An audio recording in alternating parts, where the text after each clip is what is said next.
우리가 똑같은 콩알 한 알이라도 그게 어디에서 자라느냐에 따라서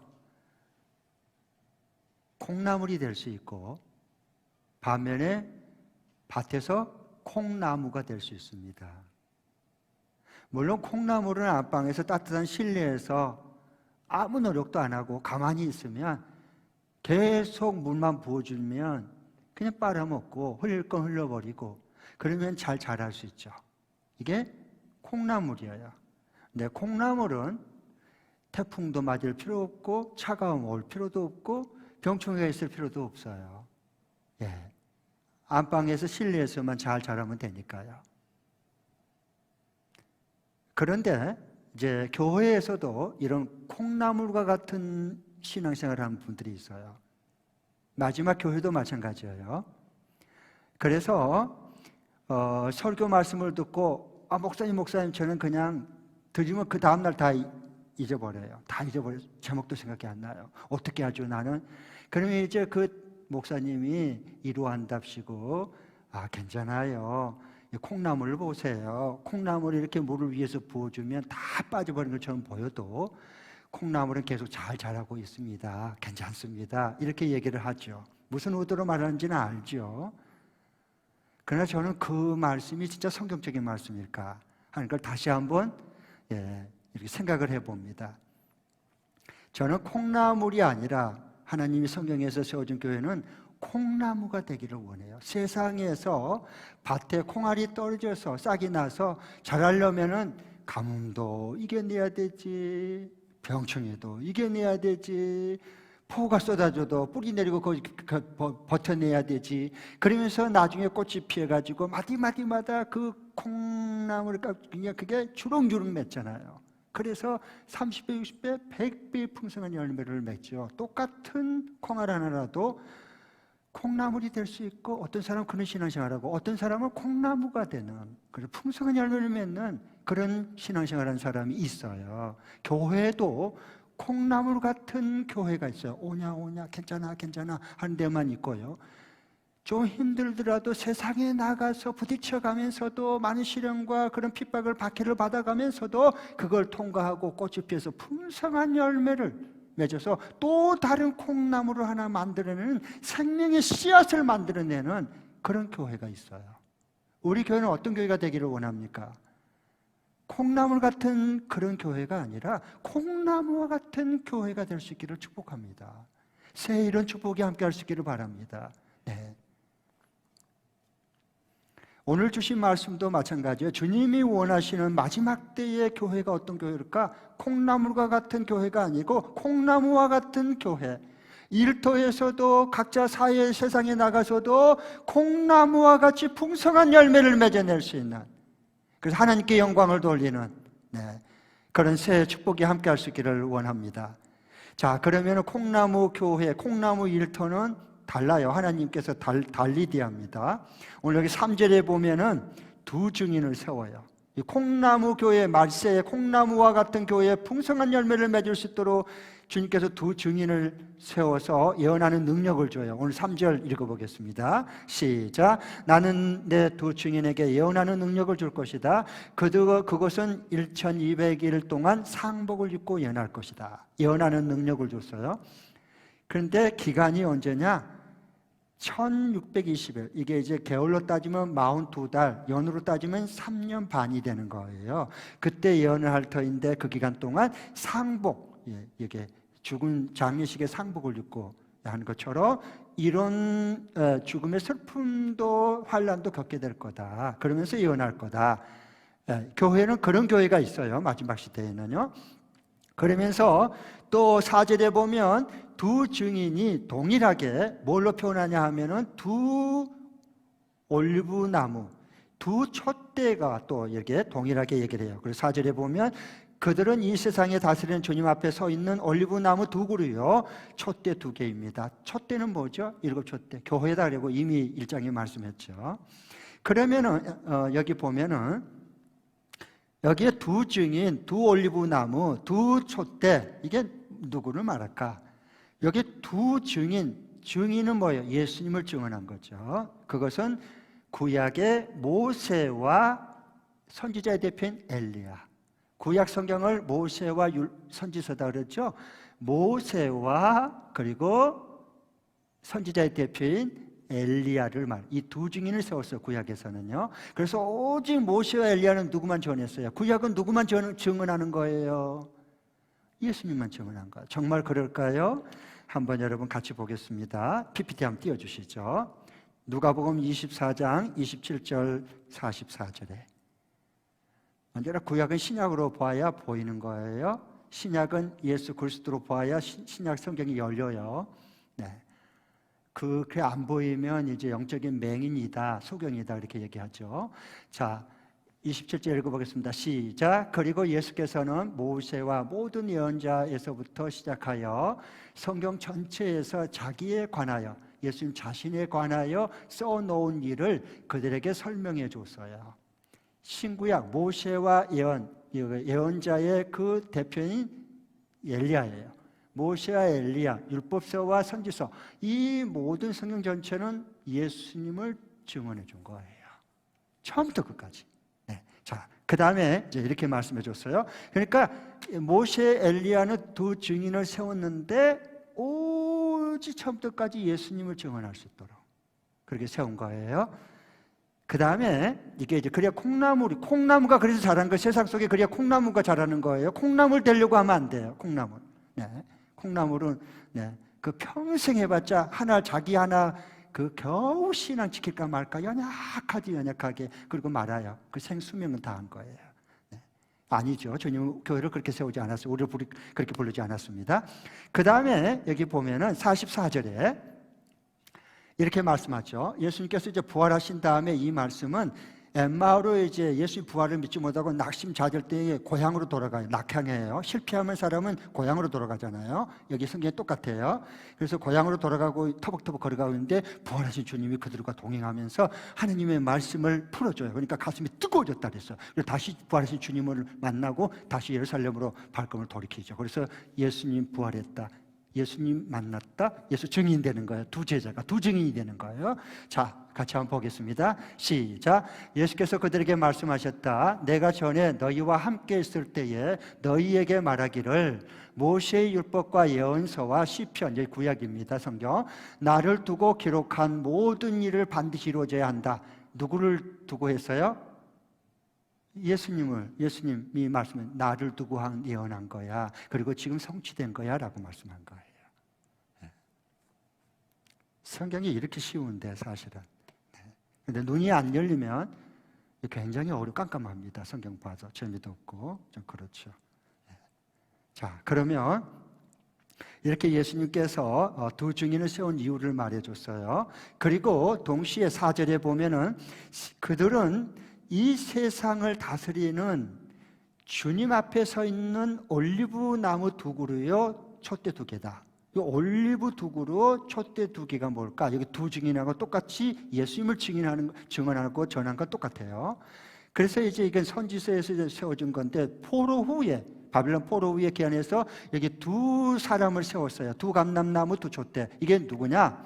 바로 왕족인 스룹바벨과 그리고 제사장 계열의 그 가문인 여호수아, 스룹바벨과 여호수아, 요 둘이 누구만 증거했어요?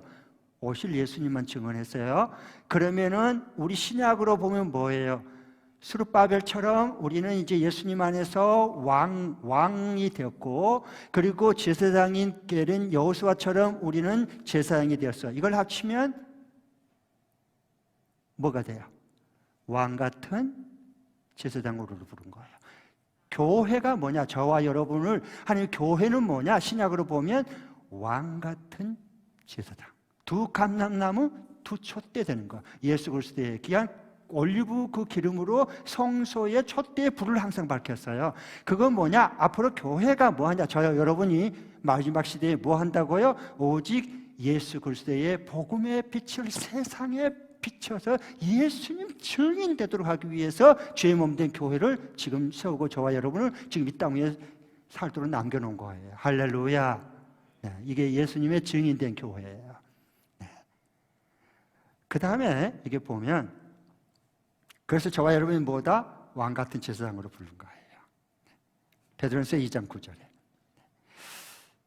그러면 이 두 증인은 두 양면성을 가져요. 이제 그게 우리가 교회와 세상에 우리가 같이 삶의 자리가 두 양면성을 가진 거예요. 그게 이 세상 마지막 시대에 있는 교회란 말이에요. 저와 여러분이란 말이에요. 그렇지 않아요? 자, 그런 거 어디서 나오느냐? 1절에 보면 이렇게 말해요. 나는 사도 요한입니다. 지팡이와 같은 측량자 자를 하나 받았어요. 측량 잣대는 재는 작대기처럼. 나는 받았는데 그때에 이 하나님의 말씀이 들려왔어요. 일어서서 하나님의 성전과 제단을 측량하고 성전에서 예배하는 자들을 세워라 그랬어요. 이 자를 주면서 이거 성전 안에 다 측량하고, 그리고 하나님 앞에 진심으로 예배하는 자들을 수를 세워라라고 말했어요. 이건 수를 센다는 말은 하나님의 보호권 속에 있다는 거예요. 마지막 시대가 되면 하나님이 철저하게 보호할 거예요. 그러나 이것만 보면 안 돼요. 2절에 보면 그러나 그 성전 바깥 뜰에 측량하지는 말고 내버려 둬 버리라. 성전은 바깥 뜰이 있잖아. 이건 측량하지 마. 그 숫자 세지 마. 그냥 내버려 둬. 그러면 어떻게 되느냐? 결과가 그들은 1260일 동안 3년 반 동안 상복을 입고 또 예언할 거고요. 그 다음에 그들은 이방인에게 내어줘 버렸어요. 그러니까 그들이 그 거룩한 도성을 42달 동안 계속 짓밟아 버려요. 이건 핍박과 박해를 받을 거예요. 다시 말하면 하나님의 영광스러운 보호를 받으면서도, 그러면서도 교회는 뭐냐? 예수님의 증인이 되려면 도증인처럼 뭐 한다? 반드시 핍박과 죽음의 고통이 온다라고 하는 것을 두 양면성이 있는 거예요. 마지막 시대 교회는 이 가운데 살아가는 거예요. 이 두 가지가 있어야 돼요. 그게 살아있는 교회예요. 예수님이 증언할 수 있는 교회란 말이에요. 하나님 기뻐하는 교회입니다. 그래서 이것을 보면서 그래요. 결국은 이제 나중에 현세의 지금 마지막 시대에 하나님이 세우는 주의 몸된 부활 공동체, 예수님의 십자가 부활을 증언하면서 그 생명을 살려내는 교회는 뭐 하느냐? 이기에 있는 그 성전을 지은 것, 세라린 걸 하는 것처럼 하나님의 보호 속에 있지만 동시에 세상 속에서 예수님의 증인으로 살아가려면 무서운 박해와 핍박과 조롱을 받게 짓밟히게 될 거다. 그게 마지막 시대에 살아있는 교회다 그 말입니다. 네.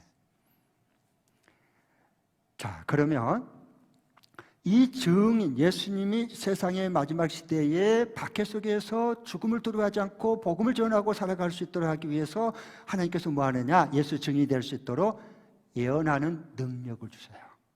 그게 성령의 권능이에요. 성령의 권능. 그래서 여기 보면은 3절에 나는 내 증인에게 예언하는 능력을 줄 거다. 그 다음에 그러면서도 상복을 입었어. 예, 어떨 때는 죽음의 위기 가운데서 죽음의 그런 순교자까지도 갈 수 있어요. 그러면서 예언을 하는 거예요. 그리고 6절에 보면은 이들이 뭐 하느냐? 권세를 줬어요. 5절에 보면요. 그들을 해하려고 하는 사람이 있으면 이 두 예언자들이 뭐 하느냐? 증인들이 그 입에서 불을 내요. 그래서 그 원수들을 삼켜버릴 거다. 그들이 해하는 사람은 이 땅에 누구도 죽음을 당할 거다. 그래서 그들은 자기 연애 활동을 하는 동안에는 기도하면 엘리야처럼 하늘문이 닫혀버려서 3년 6개월 동안 비가 안 와요. 예, 3년 반 동안. 예, 그 다음에 또 다시 또 기도하면 또 하늘이 열려서 비가 내려요. 그리고 6절의 하반절에 보면 또 물이 변하게 하는 권세와 그들이 원하는 대로 몇 번이든지 어떤 재앙이든지 땅을 칠 수 있는 권세를 하나님께 주셨어요.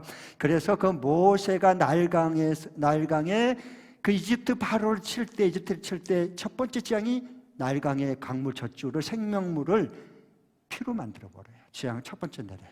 네.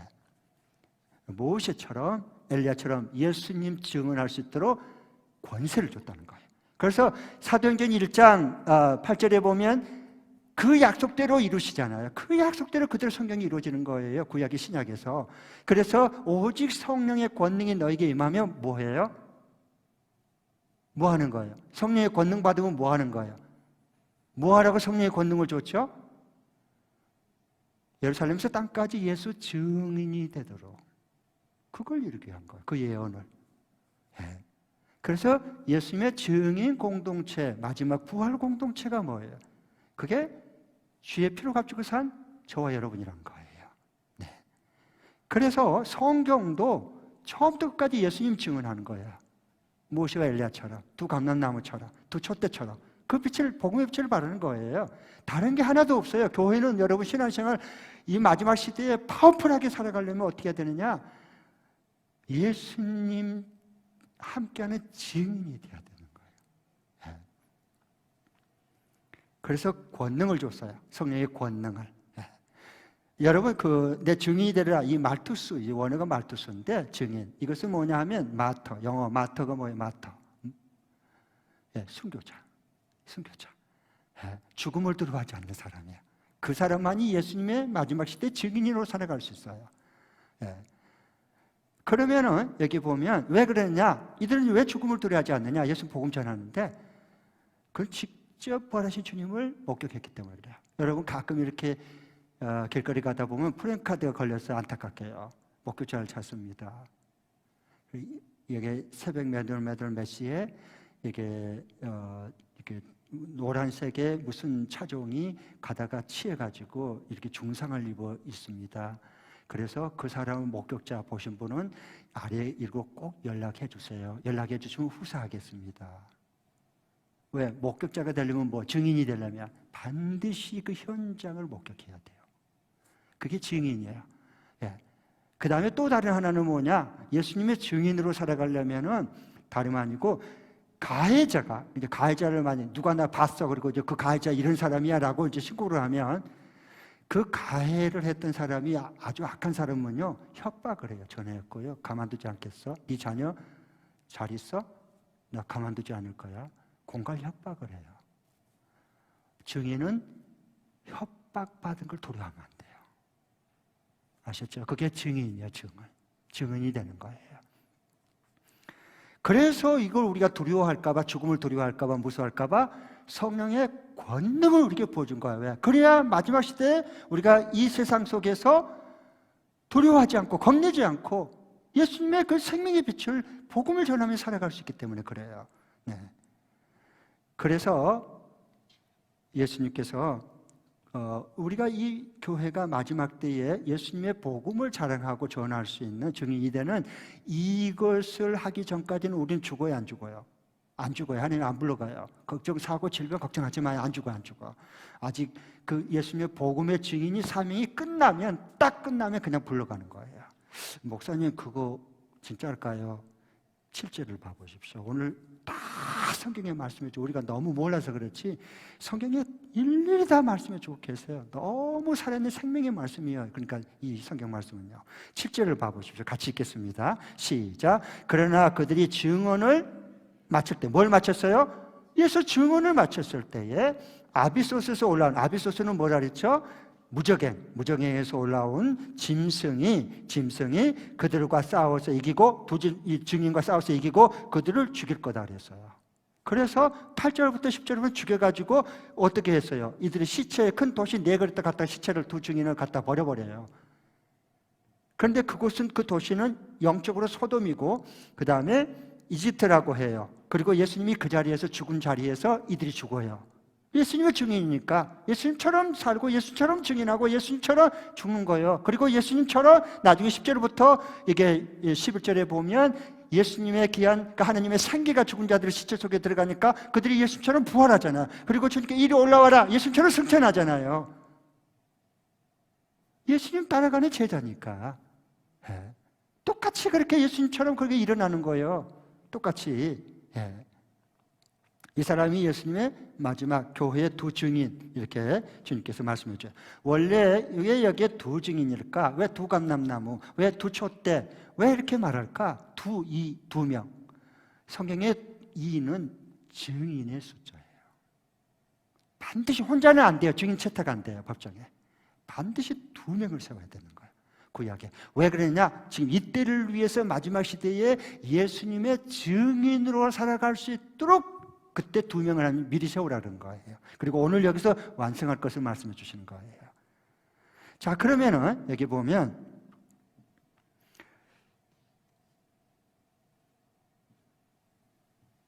우리 마지막 시대의 교회, 저와 여러분의 선 자리는 뭐다? 양면성이 있다 그랬어요. 하나님의 영광스러운 보호하심, 증인으로서 사는 영광스러움과 동시에 죽음을 맞이할 수 있는 핍박과 박해의 장소다 그랬어요. 여러분, 이 시대가 앞으로 계속해서 더 좋아질 거다. 그 유토피아, 그 거짓말이에요. 그렇게 안 돼요. 성경은 예수님께서 분명히 말씀했어요. 마지막 때가 오면 올수록 각 처소에서 지진이 일어날 거다. 지금 계속 지진이 일어나요. 크로아티아에서 얼마 전에 지난주에 6.2 강도로 그 좋았던 도시의 절반이 다 히로시마처럼 폭탄, 원자폭탄 맞은 것들은 다 폭삭해버렸어요. 그 많은 사람들 많이 죽었어요. 지진이 여기저기서 처치에서 막 일어나요. 그리고 전쟁이 계속 터질 거고, 그리고 이 코로나처럼 이 전염병, 연병이 계속 갈수록 더 센 놈이 또 올 거다, 변종돼가지고. 진짜 오고 있잖아. 어? 속으면 안 돼요. 그러니까. 네. 성경대로 그대로 완성되어 가고 있잖아, 지금요. 네. 시대를 꿰뚫어 보면 다 보이잖아, 성경으로 보면. 네. 그래서 여기 봐요. 그러니까 예수님이 십자가에 그 처참하게 달려 죽으신 그 자리에서 이 2 증인이 예수님의 증인 복음 전하다가 그 자리에 죽는 거예요. 다. 네. 그 영광스러운 반열에 순교의 반열에 들어가는 거예요. 네. 제가 그 존경하는 그 선교사님 중에 김용희 선교사님이라고 있어요. 여러분도 아마 좀 아실 거예요. 책도 많이 나왔고 요즘에 뭡니까 집회도 많이 하고 천국 복음을 증거하면서 하신 김용희 선교사님 이렇게 계세요. 그런데 그 아들도 아드님도 선교사예요.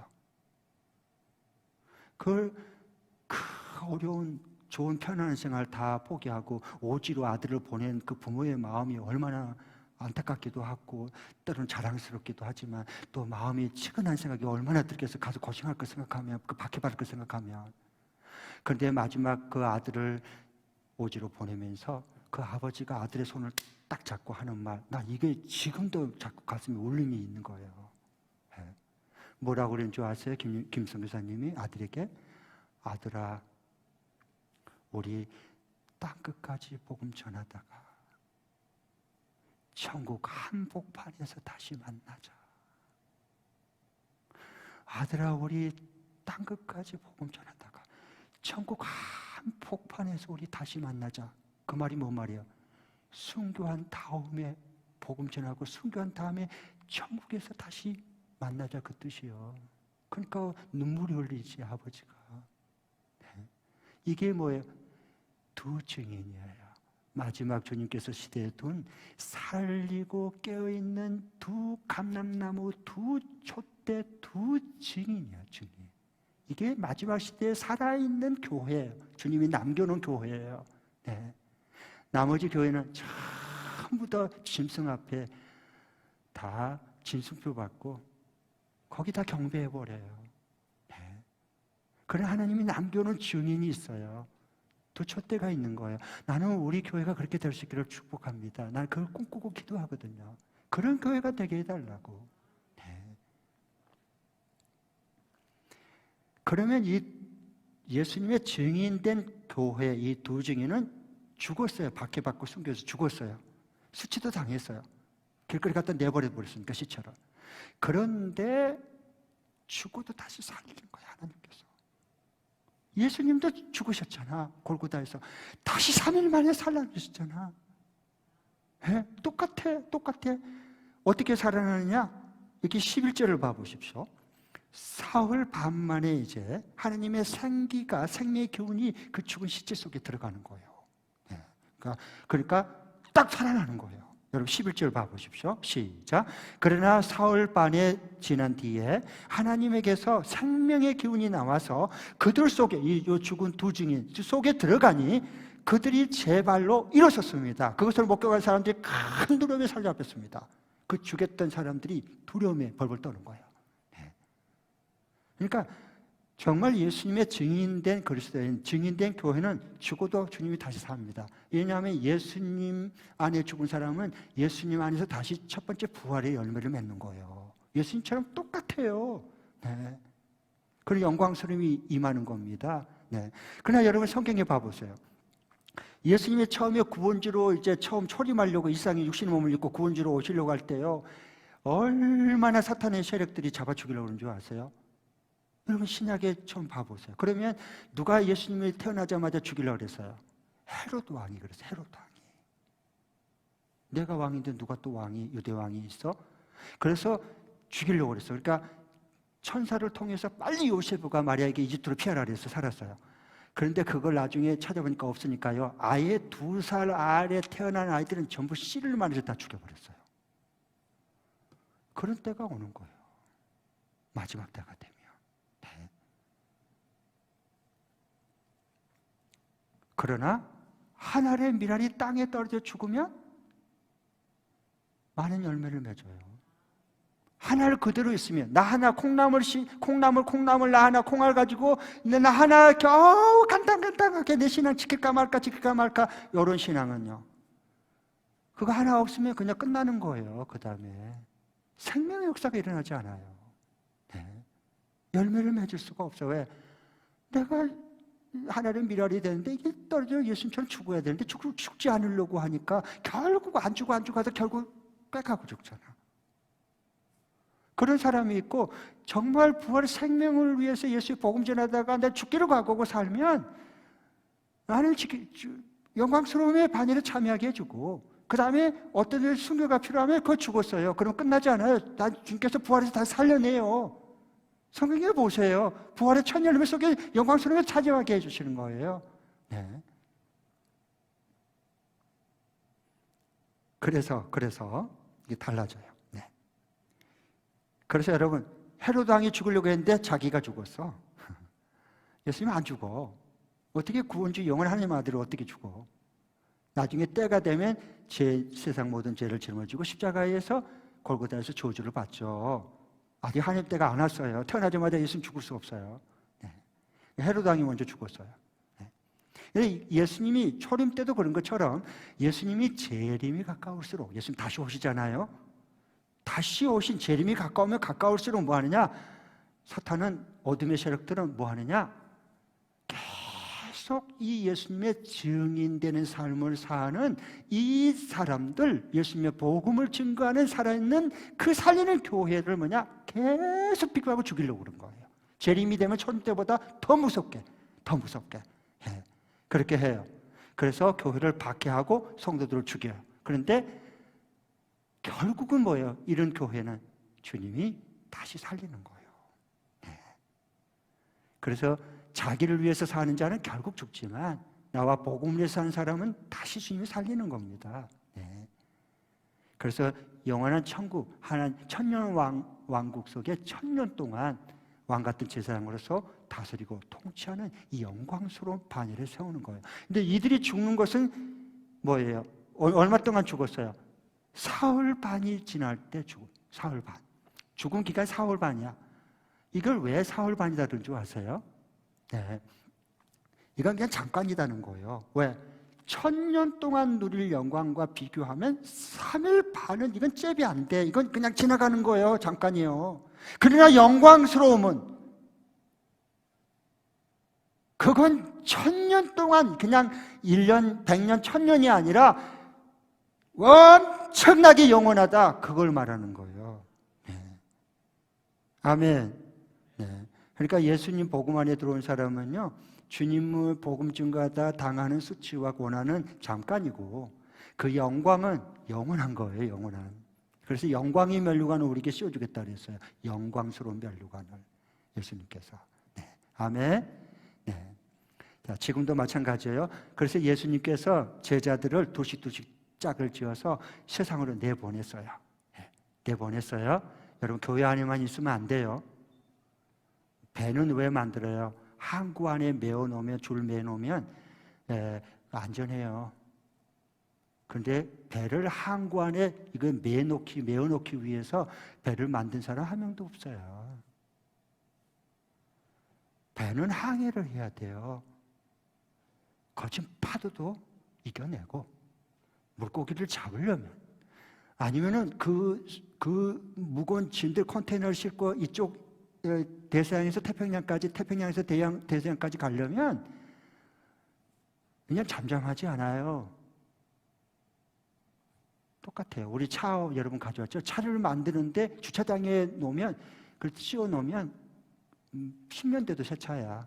근데 그러려고 차 만들어 놓지 않았어요. 그리고 걸어 다녀. 차는 주차해 놓고 안전하게. 정신 나간 거예요, 이건요. 차는 왜 만들었어요? 차를 운전하고 이동성과 신속성을 위해서 차를 만들었어요. 그리고 운전하고 갈 때 어떻게 할까요? 부딪히기도 하고 사고도 나기도 하고, 예, 그런 거예요. 다시 수리하고. 예. 똑같아요. 교회를 왜 세웠겠어요? 여러분을 왜 교회 지체로 만들었겠어요? 여기 안에, 여기서 있으면 안전할까요? 여러분 아니에요. 일터로 나가야 되고, 우리 삶의 현장이 만만찮아요. 학교 가도 만만찮아요. 교감 선생님도 계시고, 그 다음에 또 여기 가면 사장 호랑이 같은 사람도 있고, 그 다음에 또 저기 가면 조롱하는 또 사람들, 또 안티크리스찬도 있고, 다 있어요. 그러니까 예수님께서 마태복음 10장에 보면 제자들을 두씩 세상으로 파송해요. 보내요. 천국 복음을 전할 수 있도록. 증인이 예수님의 증인 되라고. 그런데 보낼 때 뭐라고 말씀하고 보낸 줄 아세요? 예수님 다 하셨어요. 내가 너희를 세상에 보낸 것이 마치 양을 이리떼 속으로 보는 것과 같다 그랬어요. 주님이 지켜주겠지만 이리떼 속으로 니들이 들어가는 거다. 거기서 복음 전하는 거예요. 네. 이게 우리의 양면성, 우리의 현재 종말을 사는 교회, 저와 여러분의 삶의 양면성을 같이 우리가 딛고 사는 거예요. 이게 살아있는 살리는 그리스도인들입니다. 예수 증인되는 사람들입니다. 우리나라도 여러분 봐보세요. 지금 만만찮아요. 잘 여러분, 마지막 종말 때가 되면 살아있는 교회, 깨어있는 교회는 달라요. 지금 마지막 때가 되면 이제 어떻게 되느냐? 제도적으로 박해를 해요. 국회에서 입법화시키는 거예요. 자꾸. 그래서 선포해요. 그리고 법에 의해서 잡아들이고 협박하고, 그리고 이제 벌금을 때리고, 그리고 감옥에 가둬요. 이게 제도적으로 핍박해 옵니다. 맞아요. 그래서 사회주의를 거부한다. 사회주의의 근본이 뭐예요? 공산주의는 유물론이에요. 시작 자체가 달라요. 그러니까 이 거부하거나 그런 뭐 하느냐? 차별금지법을 입법화시켜가지고 그걸로 목을 치는 거예요. 이거 이미 우리나라에서 이게 이미 되어지고 있는 거예요. 이건 남의 나라 얘기 아니에요, 여러분. 누구 나쁘다, 좋다 그런 얘기 하려고 하는 게 아니에요. 이미 그런 시대가 지금 와버렸어요, 우리가요. 눈을 떠서 이 시대를 꿰뚫어 봐고 대비해야 되고 깨어나야 돼요. 이 시대에 예수님 증인을 살아가려면. 그 다음에 뭐냐? 경제적으로는 짐승표를 다 받게 해요. 짐승표를 계시록에 나온 그대로 되어가고 있잖아요, 지금요. 짐승표를 받아야만, 그 짐승 앞에 경배를 해야만 뭐예요? 짐승표를 줘요. 그래서 은행 거래, 대출 거래 다 할 수 있게 만들어 놓는 거예요. 만약에 그 짐승표를 받지 않으면 숨통을 끊어버려. 손발 잘라버려. 신불자로 잘라버려요. 대출 못하게 막아놔요, 법으로. 쉽지 않아요. 이게 이미 우리의 피부에 지금 와 있어요. 여기 와 있어요. 지금 우리가 그 시대 속에 지금 살고 있어요. 왜냐하면 이 시대가 지금 주님의 재림과 마지막 시대에 가까웠다는 얘기예요. 그 다음에 마지막 시대는 세계 통치, 모든 정치, 종교, 문화, 교육, 종교까지도 권력을 한 손에 쥔 1인 통치자가 나온다 그랬어요. 그래서 그 가증한 것이 성전, 제3성전의 그 중앙에 서서 내가 하나님이다. 내 말 안 들으면 다 죽여. 이런 때가 오는 거예요. 그래서 예배 드리는 거 파쇄시켜요. 못 드리게 해요. 드리면 걔 벌금 때려요. 그리고 그 사람 잡아서 감옥에 가둬요. 감시 고발해요. 우리나라도 지금 우리 교회도 2주 전에 3주 전에 2번이나 우리 교회 양주시청에서 정무부에서 나왔어요. 안 되나 되나. 그래서 사진 찍어가고. 아셨어요? 이게 남의 얘기가 아니에요. 그냥 성경대로 예배 제대로 드리지 말라는 거예요. 감염되면 안 되니까. 네. 점점 그게 강화가 돼요. 정말 깨어있지 않으면요, 예수 증인으로 살아갈 수 없어요. 예.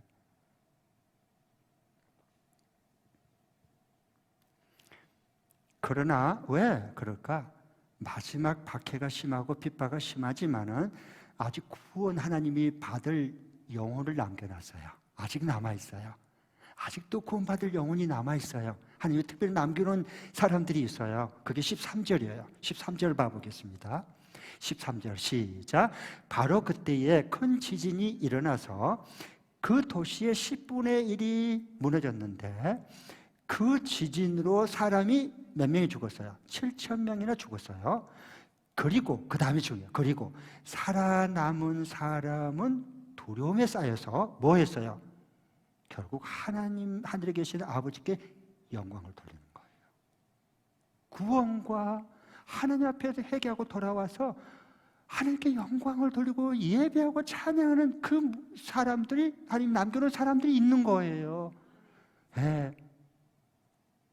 하나님 앞에 영광. 그런데 이들은 원래는 어떤 사람이었어요? 이 지금 두려움에 쌓여가지고 그 지진을 보면서 10분의 1이 죽고 그 다음에 7천 명이 죽고 막 대여 참사가 일어나고 코로나를 전염병 때문에 막 그냥 계속 죽어나가. 우리나라도 지금 계속 지금 막 죽어나가잖아. 계속 저기 동부 구치소에도 죽어가고 한 명 또 죽었고 그 다음에 요양병원에서 계속 죽어가잖아 지금. 세계적으로도 그렇고요. 이게 그냥 우연히 일어났나 보지, 정부가 잘못해서 그러나 보지, 그렇게 보면 안 돼. 그건 하느님 말씀으로 그걸 꿰뚫어 봐야 되는 거예요. 본질을요. 그래서 이걸 보면서 여기에 하나님께 영광을 돌려서 두려움을 쌓아서 그들 회개하고 돌이켜요. 남아있는 구원받을 영혼들이에요. 하나님께 영광을 돌리고 경배하고 예배해요. 하나님은 이런 남겨놓은 사람이 있는 거예요. 이 남은 사람들이 남겨놓은 사람이 있어요. 마지막 시대에. 그런데 이들은 원래 누구였느냐? 이건요 9장 20절 21절에 보면 이들은요 그 전에 3분의 1이 죽었어도요 눈 깜짝하지 않고요 계속 우상 숭배하고요 귀신을 섬기고 점치는 일을 계속했어요. 불안하니까, 장례일이 불안하니까 무속들이 확 일어나는 거예요. 무당들이 한때야 메뚜기도 한철처럼. 그러니까 21절에 보면 이들이 뭐였어요? 또한 살인과 점치는 일과 음행과 도둑질을 회개했어요? 안 했어요? 회개 안 했어요. 그런데도 그 중에서도 하나님께서 구원할 남겨놓은 사람들이 여기 오늘 말씀에 보면 뭐 했어요?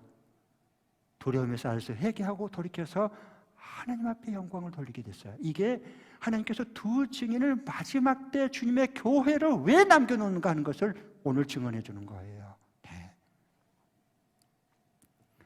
자, 그러면 저를 한번 따라해 주세요. 성경 말씀대로 정말 이렇게 믿으면 저를 따라해 주십시오. 전도는 실패가 없다. 전도는 실패가 없다. 전도는 뭐가 없어요? 결단코 실패가 없어요. 목사님, 저는요 VIP 초청잔치한테나 누구 전도하려고 내가 그렇게 1년 동안 했었는데 그거 안 민다 그러고 가버렸어요. 실패했는데 나는. 맞아요. 그럴 수 있어요. 그런데 여러분이 오해한 거야, 그걸. 전도는 실패가 없어요. 왜 그러냐면 언제나 기준이 내가 아니고 성경에서 예수님이 뭐라고 말씀했느냐, 이 기준이 돼야 돼요. 마지막 시대일수록. 그래야 그 사람이 알곡이 돼요. 예수님 증인이 되는 거예요. PPT 한번 보십시오. PPT 띄워주시겠어요? 요한복음 4장 35절부터 38절에 보면 예수님께서 사랑하는 제자들에게 이 말씀을 했어요. 왜 우리는 전도해도 안 되나 봐. 전도해도 나는 전도 은사가 없나 봐. 또 전도야. 또 영혼 구원이야. 그런 말 왜 자꾸 하지? 안 되는데. 해봐도 안 됐었는데. 이제 이렇게 제자들이 회의를 가지고 낙심하고 의심을 가지고 있으니까 예수님께서 그 심령을 깨뜨려 보시고 생각을 하시고 이 말씀을 주신 거예요. 비유로요. 자, 우리하고 똑같아요. 그래서 하나님 말씀은 어제나 오늘이나 영원토록 살아있는 말씀이에요. 하나님 말씀은요. 같이 한번 읽겠습니다. 시작. 너희는 넉 달이 지나야 추수 때가 된다고 하지 않느냐? 아직 이 영혼 아직 구원할 때가 안 됐다는 거야. 아직 안 됐어. 그러니까 전도 안 해도 돼. 아직 멀었거든. 저 사람 우리 다 그렇게 생각하는 거예요. 제자들도 그랬어요. 그러나 나는 너희에게 말한다. 눈을 들어서 밭을 보아라. 이미 곡식 익어서 거둘 때가 추수할 때가 되었다는 거예요. 이게 예수님의 시각이에요. 눈이에요. 이 시대를 깨뜨려보는 하나님 남은 자들이 있어요. 밭에 이미 다 물이 익어서 가서 그냥 거두면 되는 거예요. 나는 나 구원할 전도 대상자가 없는데 이렇게 말하는데 예수님은 이미 다 익어서 지금 거둘 때가 다 되어버렸다는 거예요. 36절 시작. 추수하는 사람은 품삯을 받으며 영생에 이른 열매를 거두게 드린다. 그리하면 씨를 뿌리는 사람과, 이게 중요한 핵심이에요. 씨를 뿌리는 사람과 추수하는 사람이 함께 기뻐할 것이다. 어떤 사람은 씨를 뿌려요. 어떤 사람은 내가 뿌려놓은 것을 거두는 기뻐요. 그런데 씨를 뿌렸던 사람이나 거두는 사람이나 함께 하나님 나라 기쁨이 있는 거예요. 왜? 그 한 영혼 구원받는 걸 보고. 또 내가 또 상대방이 뿌려놓은 것을 먼저 뿌린 사람을 내가 열매로 거뒀으니까, 영혼 구원 됐으니까 나는 뭐해요? 계속 다른 사람이 또 그 열매를 거두는 영혼 구원의 기쁨을 맛보도록 우리는 계속해서 씨를 뿌리는 거예요. 우리는 왜 전도를 실패한다고 생각하느냐? 우리는 씨 뿌리는 것은 그 전도 아니라고 생각하고 그냥 당장 뿌려서 당장 열매를 거둬야 전도가 성공한다고 생각해요. 아니라는 거예요. 하는 나라는. 씨 뿌리는 자나 거두는 자나 함께 기뻐하고, 그렇기 때문에 전도는 실패가 없어요. 단지 안 할 뿐이에요. 복음 증거를 안 할 뿐이지, 진짜 주님 믿고 복음 전하면은 씨를 뿌리면 뿌리게 하든 하나님 나라를 사용하든 거두게 하든 같이 기뻐하게 해준 거예요. 그래서 전도는 실패가 있다 없다? 없는 거예요. 없어요. 자, 그 다음 봐보십시오. 37절. 그러므로 결론입니다. 한 사람은 심고 한 사람은 거둔다는 말이 옳다. 그러면 나는 한 사람, 씨 뿌리는 한 사람이고 싶어요? 거두기만 기쁘게 거두는, 열매를 거두는 한 사람이고 싶어요? 말 안 해도 내가 다 알아. 우리는 같이 하는 사람이에요. 같이 뿌리고 거두고 거두고 뿌리고 거두고 뿌리고 하는 사람이죠. 38절 마지막. 나는 너희를 보내서 너희가 수고하지 않는 것을 거두게 했다. 수고는 남들이 하였는데 너희는 그들의 수고의 결실에 참여하게 된 거다. 우리가 복음을, 열매를 거두기 전에 이미 누군가가 그 영혼을 위해서 기도하고 눈물의 씨를 뿌리고 계속해서 그를 섬기고 그를 사랑으로 돌봐주고 해서 씨를 뿌려놨어. 나는 그냥 내가 뿌리지 않는 걸 하나님 때가 되니까 저기 예수님 영접하겠어요? 예수 믿겠어요? 저 믿을게요. 이거 뭐지? 그 전에 수고한 씨 뿌린 사람들이 많이 있다는 거예요. 그러니까 너희들이 뿌리지 않는 걸 내가 이 거두는 기쁨에 동참하게 해준 거야. 얼마나 기뻐요. 여러분, 농부가 제일 기쁠 때가 뭐냐? 출수할 때, 씨 뿌릴 때도 희망이 있지만 품성이 거둘 때는요, 안 먹어도 배가 안 고파. 그 추수기 하는 기쁨이. 그 말씀을 이렇게 해준 거예요. 그러니까 전도는 실패가 있다 없다? 없다는 거예요. 자, 이제 이번 주간에 우리 적용할 말씀 하나 드리겠습니다. 적용할 말씀. 신년주일이니까 우리 이제 일터, 회사, 내가 근무하는 회사, 그리고 이제 청년들, 우리 알바하는 우리 청년들 있죠. 알바를 해도 똑같아요. 똑같아요. 그리고 내가 이 회사에 고민이 항상 있어. 힘들거나 막 누가 쪼거나 막 그러고 막 스트레스 받거나 그러면 회사 이게 사직할까 그만둘까? 알바 나 그만둘까? 여기밖에 없나? 이제 옮겨야 되나 그만둬야 되나, 계속 했어야 되나, 옮겨야 되나 계속해야 되나, 어느 게 하나님의 뜻이지, 이제 이럴 때가 있어. 그렇죠? 없나요? 네, 그렇죠? 네, 있어요. 옮긴 게 하나님의 뜻일까? 계속 여기 남아서 근무를 하는 게 하나님의 뜻일까? 이럴 수 있어요. 정확하고 선명하게 제가 딱 정리해 줄게. 하나님 말씀은 참 놀라워요. 네. 그건 이렇게 하면 돼요. 하나님 뜻을 어떻게 분별하느냐? 한번 읽겠습니다. 시작. 내가 현재 끼치는 영향력을 본다. 다시 한번 시작. 내가 현재 끼치는 영향력을 보아요. 그러면 이게 내 하나님께서 옮기라고 하는 사인인지 좀 더 기다리라고 하는 사인인지를 정확하게 분별할 수 있어요. 이게 뱀처럼 지혜롭게 비둘기처럼 순결하게 해요. 이 시대에 사는 거. 내 감정에 따라서 움직이면 이 다음에 하나님께서 좀 더 근무해라, 있어라, 내가 보냈다. 그런데 자기 감정을 못 이겨가지고 그만둬 버려서 사표 써버렸어. 그 다음은 안 열립니다, 잘. 그래서 엄청 고생한 사람들 많아. 후회한 사람들. 다 이유가 있어요. 자, 그러니까 내가 이걸 계속 근무를 하는 게 하나님 뜻인지 아니면 여기서 마무리하고 그만두고 이직을 하는 게 다른 데로 또 옮기는 게 하나님 뜻인지 어떻게 분별할 수 있느냐? 현재 내가 끼치고 있는 영향력을 잘 들여다봐야 돼요. 그럼 보여요. 하나님 다 알게 주셔요. 그게 뭐냐? 좀 더 설명하면 내가 현재 근무하는 게 학교예요. 내가 지금 근무하는 게 뭐냐? 어느 회사의 어느 팀이에요. 내가 지금 어린이집에 교사로서 섬기고 있어요. 내가 병원에 간호사로서 지금 근무하고 있어요. 그러면 이것을 어떻게 분별을 하느냐?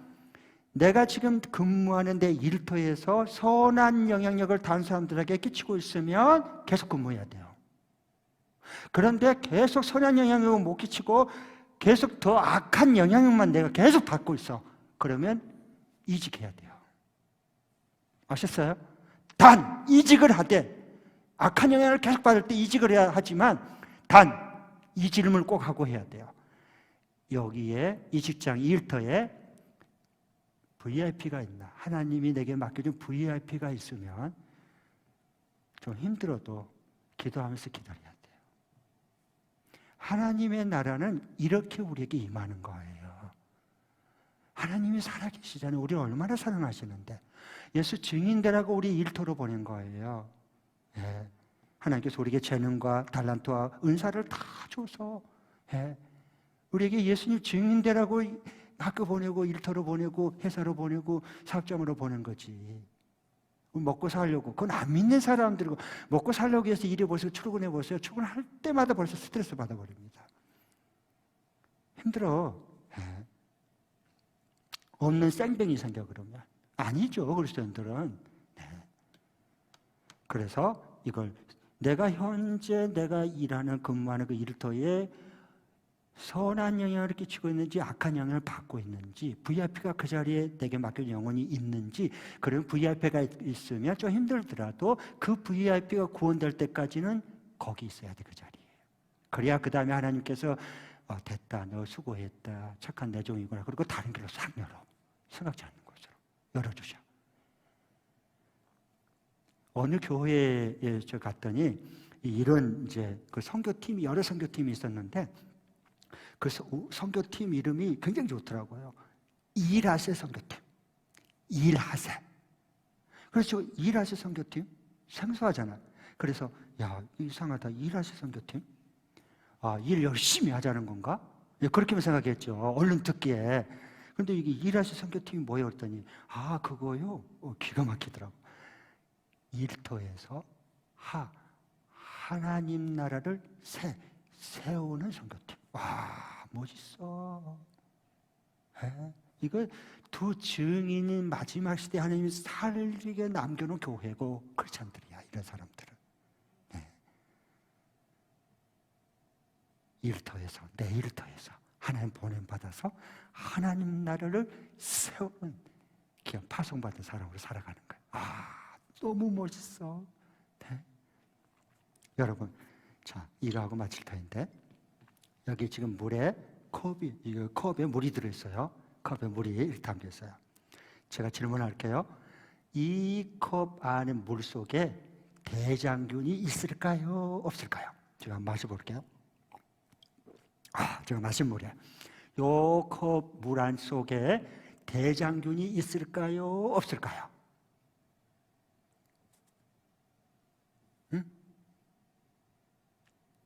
제가 질문하고 있다는 건 아시죠?